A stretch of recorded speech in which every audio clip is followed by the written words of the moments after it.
Professor Catão, em primeiro lugar, obrigado pela presença, o tempo do senhor.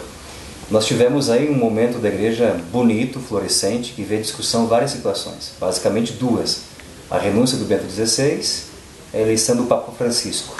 É possível fazer uma ligação, uma certa análise desses dois acontecimentos? Sem dúvida. Quando nós refletimos como cristãos sobre a igreja, sobre, portanto, o desígnio salvador de Deus, nós temos que encontrar uma relação entre os acontecimentos. O que está por trás dos acontecimentos da história da igreja? E essa relação é tanto mais necessária quanto esses acontecimentos têm um caráter original, único, né? Como foi a renúncia ao pontificado, ao ministério petrino, como ele disse, de Bento XVI, que nos tomou todos de surpresa no dia 11 de fevereiro, né? E depois a consequente eleição de um Papa que ninguém esperava, né? O cardeal Bergoglio, no dia 13 de março passado. Qual é a relação que existe entre esses dois acontecimentos? Não estritamente do ponto de vista histórico, né? Não vamos buscar as causas do ponto de vista histórico. Vamos procurar, né, encontrar uma lógica profunda, que é a lógica de Deus, a lógica de Jesus conduzindo a sua igreja sob a moção do Espírito. Nós, teólogos, temos que nos aprofundar nessa perspectiva, porque, afinal de contas, a teologia procura ler as intenções de Deus, né? O conhecimento de Deus, a visão que Deus tem dos acontecimentos.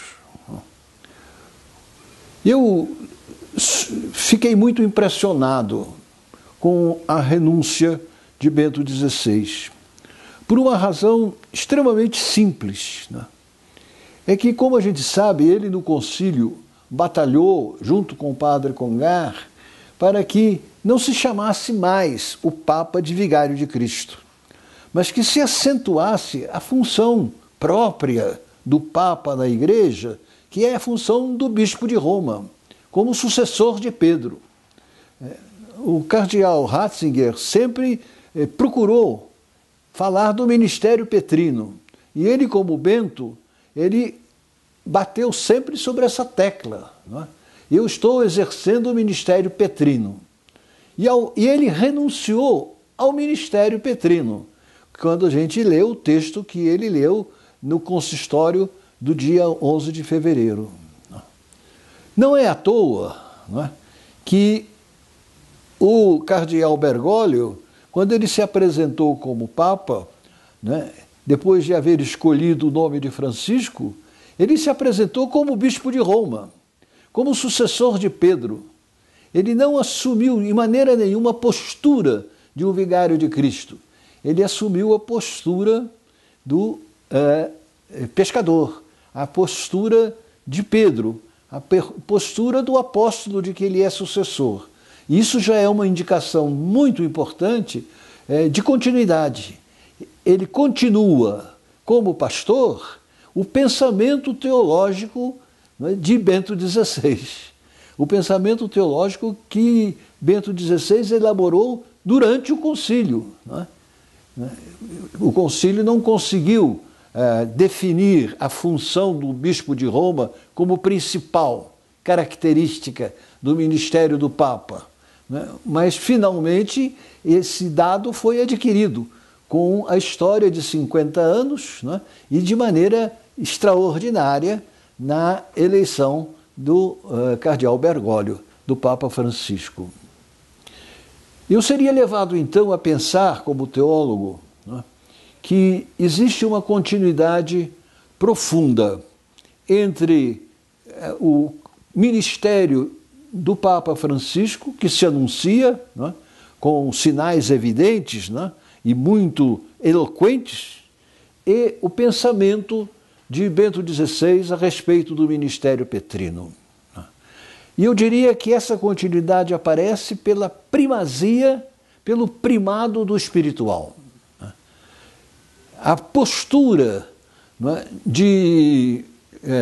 do Papa Francisco é uma postura de quem dá importância, sobretudo, à vida interior, à vida de docilidade ao espírito, à vida de oração.